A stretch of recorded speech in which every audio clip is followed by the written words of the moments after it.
ಜಿಲ್ಲಾಧಿಕಾರಿಗಳ ಕಚೇರಿ ಎದುರುಗಡೆ ಇರೋಂಥ ಆಟದ ಮೈದಾನ ಏನಿದೆ ಅದು ಕಾರ್ಪೊರೇಷನ್ಗೆ ಉಳಿಸ್ಕೋಬೇಕು. ಯಾವ ಕಾರಣಕ್ಕೂ ಕೂಡ ಮುಸಲ್ಮಾನರು ಪ್ರಯತ್ನ ಮಾಡ್ತಾರಂಥ ವಕ್ಫ್ ಬೋರ್ಡಿಗೆ ಅದು ಹೋಗಬಾರ್ದು ಅನ್ನೋದಕ್ಕೋಸ್ಕರ ದಾಖಲೆಗಳ ಸಮೇತ ಇವತ್ತು ಮಾನ್ಯ ಮಹಾನಗರ ಪಾಲಿಕೆಯ ಆಯುಕ್ತರಿಗೆ ದಾಖಲೆ ಸಮೇತ ಕೊಟ್ಟಿದ್ದೀವಿ.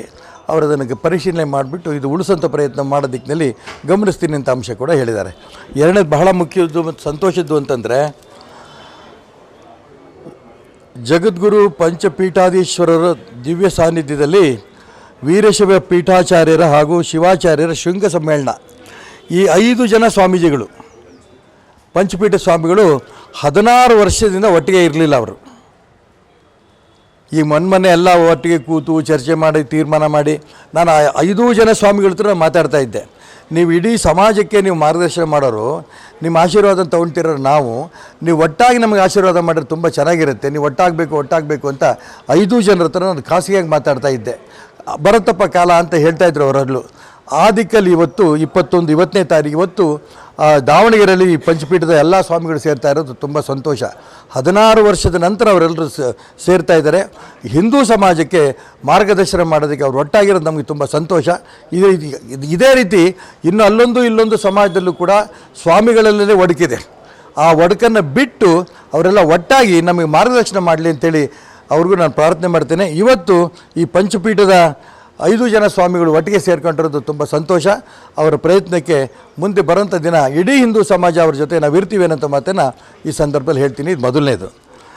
ಎರಡನೇದು, ಮಾನ್ಯ ಮಲ್ಲಿಕಾರ್ಜುನ್ ಖರ್ಗೆ ಅವರು ಈ ದೇಶದ ಪ್ರಧಾನಮಂತ್ರಿ ನರೇಂದ್ರ ಮೋದಿಯವ್ರ ಬಗ್ಗೆ ಬಹಳ ಹಗುರವಾಗಿ ಮಾತಾಡಿದ್ದಾರೆ.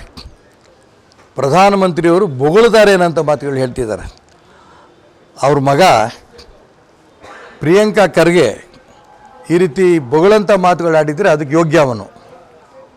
ಆದರೆ ಮಲ್ಲಿಕಾರ್ಜುನ್ ಖರ್ಗೆ ಹಿರಿಯರು, ಇಡೀ ದೇಶದಲ್ಲಿ ರಾಷ್ಟ್ರೀಯ ಕಾಂಗ್ರೆಸ್ಸಿನ ಅಧ್ಯಕ್ಷರು, ಆ ಕಾಂಗ್ರೆಸ್ ಪಕ್ಷಕ್ಕೆ ಗೌರವ ತರ್ತಾ ಇರೋರು, ಅನೇಕ ಸಂದರ್ಭದಲ್ಲಿ ಅದೇ ರೀತಿ ಒಳ್ಳೆ ಥರದಲ್ಲಿ ನಡ್ಕೊಂಬಂದಿದ್ದಾರೆ. ಅವ್ರ ಬಾಯಲ್ಲಿ ಪ್ರಧಾನಮಂತ್ರಿ ಸ್ಥಾನಕ್ಕೆ ಈ ರೀತಿ ಬೊಗಳ್ತಾ ಇದ್ದಾರೆ ಅನ್ನೋಂಥ ಮಾತು ಬಳಸಿರೋದು ನಮ್ಮ ಇಡೀ ದೇಶದ ಎಲ್ಲ ರಾಷ್ಟ್ರಭಕ್ತಿಗೂ ಕೂಡ ಒಂದು ರೀತಿ ಅಪಮಾನ ಆಗಿದೆ. ನಾನು ಈ ಸಂದರ್ಭದಲ್ಲಿ ಮಾನ್ಯ ಮಲ್ಲಿಕಾರ್ಜುನ್ ಖರ್ಗೆ ಅವ್ರಿಗೆ ಪ್ರಾರ್ಥನೆ ಮಾಡ್ತೀನಿ, ಆಕಸ್ಮಿಕ ನಿಮ್ಮ ಬಾಯಲ್ಲಿ ಬಂದಿದ್ದರೆ ಇದನ್ನು ಕ್ಷಮೆ ಕೇಳಿ, ಇಲ್ಲ ಅಂತಂದರೆ ನೀವು ಅನುಭವಿಸ್ಬೇಕಾಗತ್ತೆ. ಈ ಮಾತನ್ನು ಹೇಳ್ತೀನಿ. ಮತ್ತು ನಾನು ಹೇಳ್ತೀನಲ್ಲ, ನಿಮ್ಮ ಮಗ ಬೊಗಳ್ಕೋತಾನೆ ಇರ್ತಾನೆ. ಆ ಬೊಗಳೋದಕ್ಕೆ ಪ್ರಿಯಾಂಕಾ ಖರ್ಗೆ ಮುಂದೆ ಯಾವತ್ತೂ ಅವನ ಬಾಯಲ್ಲಿ ಏನೇನು ಪದಗಳು ಬರ್ತಾ ಇರುತ್ತೋ ಅವನಿಗೆ ಜ್ಞಾನ ಇರಲ್ಲ. ಆ ದಿಕ್ಕಲ್ಲಿ ನೀವು ಹೋಗಬಾರ್ದು. ಇದು ನನ್ನ ಪ್ರಾರ್ಥನೆ.